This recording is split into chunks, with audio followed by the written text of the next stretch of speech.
Soc Montserrat Carulla, actriu catalana i independentista.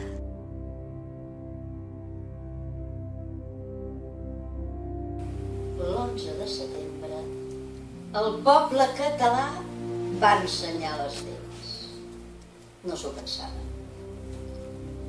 Vam sortir al carrer, no solament la ciutat, la capital, sinó tots els pobles de Catalunya que van baixar fins allà. I vam fer una manifestació que va estranyar els del país, els de l'Estat, els d'Europa i els del món. Perquè era un poble unit que sortia a protestar. Un poble de catalans nascuts aquí i de catalans que vingueren de fora als anys 60.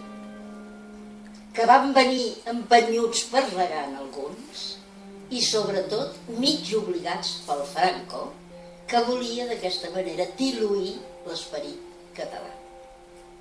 No se'n va sortir. No se'n sortiran. Perquè ara tots aquells fills i nets d'aquella gent que als anys 60 van venir aquí per poder-se guanyar la vida, no els vam regalar res, vam treballar molt per poder donar educació als seus fills. Tota aquella gent van tenir fills i nets, dels quals segurament molts de vosaltres sou, que estan estimant i lluitant per Catalunya, alguns amb molta més força que alguns catalans, que ho hem de dir, s'estan a casa.